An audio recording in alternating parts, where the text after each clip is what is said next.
Tick, tick, tick.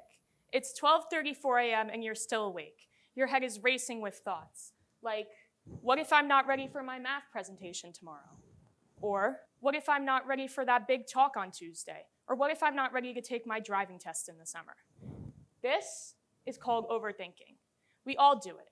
We all wish we didn't do it. We've all tried to stop it. Hi, I'm Haley. I've been a chronic overthinker my entire life, and I'm here today to teach you how to control it. I've always thought of overthinking as like a dark gray cloud in the sky. It's filled with thoughts, and you're waiting for these thoughts to actually happen and the rain to pour down. But what happens when the rain doesn't pour and the cloud still remains over your head? Overthinking looks different for everyone.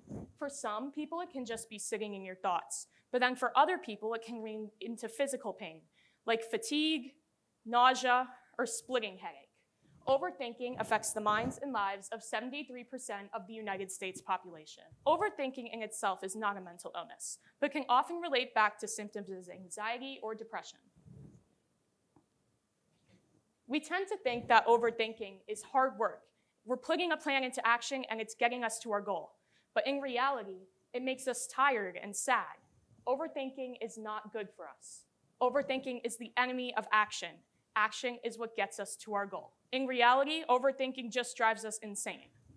I promised you an example on how to control your overthinking. Well, here it is. Let's say you have a big presentation on Monday. You gather everything you need. You gather your poster board, your glue, but then it comes to how many pictures you should put on. Should I put 4 pictures so I can gather more information, or should I put 8 so the presentation's prettier?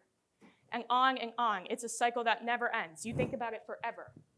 Have you guys heard of analysis paralysis, also known as overthinking? We get like paralyzed thinking these thoughts through, when in reality, you are not moving closer to your goal by thinking this much. You're driving yourself insane. The answer? Just trust yourself. Start putting together your presentation. Don't make the perfect the enemy of the good. Perfect does not exist. We fail before we try with this mindset. Can you guys relate to the fear of failure, also known as perfectionism?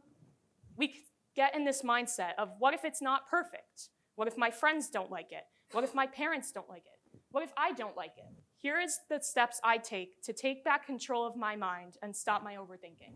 Step 1, limit your choices. You cannot have everything in the world as an option. Sometimes you just have to look at what you have, remind yourself perfect isn't real, and just start making your choice. By step 2, getting into the routine of trusting yourself. Be confident. You did your best making the decision you made with the resources you had at the time to make your decision. But remember to be thorough in gathering resources. Step 3, the rule of 5s. I like to tell myself if it won't matter in 5 years, I shouldn't stress about it for more than 5 minutes. Time is the ultimate enemy of overthinking. Our thoughts are unlimited, but time is not.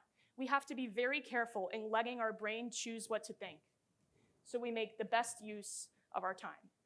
And remember, most times when we're overthinking, it's not that deep, and we should just let it go. That's my framework. It's been through a lot of trial and error. But remember, overthinking is normal. We all do it.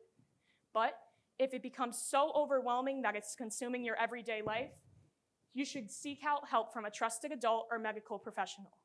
These are the steps I use, and I hope the next time you're overthinking, you can use them too. Thank you.